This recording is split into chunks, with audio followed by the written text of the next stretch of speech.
Hello students, so in this video let us know the figure of speech. See, most of you are confused with whether it is alliteration or simile or metaphor and all these things, hyperbole and all. So let us look into how we can identify very easily. So what is the figure of speech?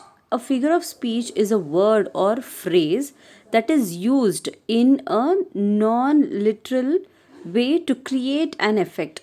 So it creates an effect. Okay, so this effect used in the deliberate arrangement of words to achieve something poetic or imaginary, as in the use of language to suggest a visual picture or make an idea more vivid.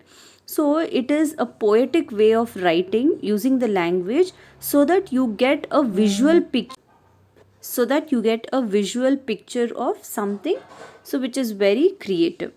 So the type of figures of speech. So simile is a type of figurative language which is used to compare one thing against another thing. So directly you're comparing one with the other. So simile compare the likeness of two things and often feature the words like or as.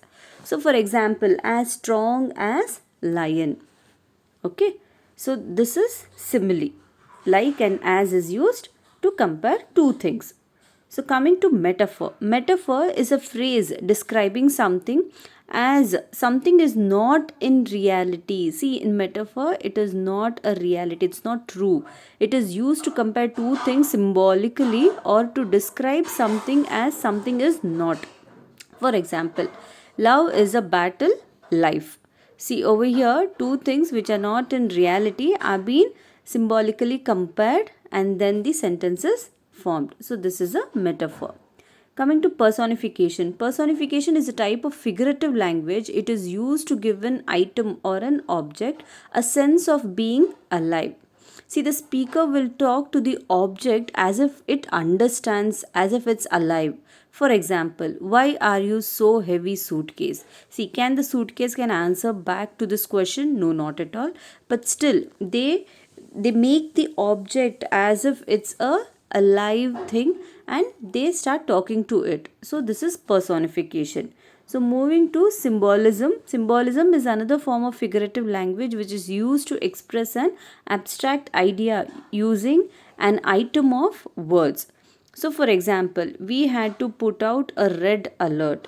So this figurative language which is used to express an idea using an item or words. So this mostly you don't have in your syllabus for schooling, I think. Okay, so moving on to idiom. So an idiom is a phrase which bears no literally meaning to the situation it is describing, but it implies the fact or story behind it. For example, there is a silver lining in every cloud. So it is not literally meaning the situation, but it describes and implies the fact or story behind it. So there's a story behind it which makes it very simple and meaning to the situation it gives. So irony. So it is used when a statement made is directly contradictory to the reality. So it is also used to convey a style of sarcasm. Sarcasm ಅಂದರೆ ಒಂಥರ ವ್ಯಂಗ್ಯವಾಗಿ ಮಾತಾಡ್ತೀವಲ್ಲ, so ಅದನ್ನು sarcasm ಅಂತ ಹೇಳ್ತೀವಿ. For example, I posted on Facebook about how bad Facebook is. So the statement is made directly contradictory to the reality. So sarcasm ಆಗಿ ನಾವು ಹೇಳೋದು. So irony, it becomes irony.